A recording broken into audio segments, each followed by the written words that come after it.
की रिपोर्ट पर प्रियंका गांधी का बयान सामने आया है। प्रियंका गांधी ने रिपोर्ट पर सवाल उठाए हैं। उन्होंने कहा कि कहां से आया आबादी घटने का ये डेटा। तो बता दें आपको कि हिंदू की आबादी घटी है, इस तरह की एक रिपोर्ट सामने आई है और इस रिपोर्ट को लेकर अब बयान भी सामने आ गए हैं। तो वहीं प्रियंका गांधी ने इस रिपोर्ट पर सवाल उठाए हैं। उन्होंने कहा है कि आखिर ये डेटा आया कहां से है कि हिंदुओं की आबादी कम हुई है। तो ईसीपीएम की स्टडी में यह खुलासा हुआ है कि हिंदुओं की आबादी घट गई है 1950 और 2015 के बीच में। और इस बात को लेकर प्रियंका गांधी ने यह बयान दिया कि ये डेटा आखिर आया कहां से।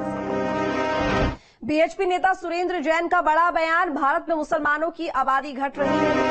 मुसलमानों की आबादी बढ़ती मुस्लिम जनसंख्या देश के लिए घातक है। देश में समान जनसंख्या नीति होनी चाहिए। ये बड़ी जानकारी बीएचपी नेता सुरेंद्र जैन, इन्होंने ये बड़ा बयान दिया है। उन्होंने कहा है कि भारत में मुसलमानों की आबादी बढ़ रही है और तेजी से बढ़ती मुसलमानों की आबादी, बढ़ती मुस्लिम जनसंख्या देश के लिए घातक है। देश में समान जनसंख्या नीति होनी चाहिए।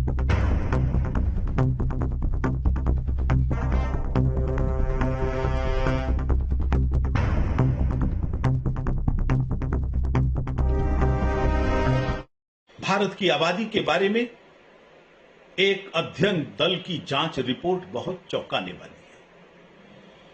उस रिपोर्ट में कहा गया है कि भारत में मुसलमानों की आबादी 43.15% बढ़ी है। इस प्रतिशत के अंदर बांग्लादेश और रोहिंग्या घुसपैठिए शामिल नहीं है। इसमें मुस्लिम समाज का वह वर्ग भी शामिल नहीं है जो अपने आप को जनगणना जैसी गतिविधियों से दूर रखता है। इन सबको अगर मिला दिया जाए तो यह वृद्धि पूरे देश के लिए चिंताजनक है।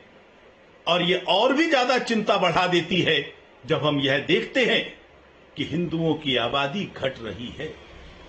हिंदुओं की आबादी 8% बढ़ी और मुस्लिम समाज की आबादी 44% से ज्यादा बढ़ी। दोनों में यदि तुलना करते हैं तो परिस्थिति की गंभीरता ध्यान में आती है।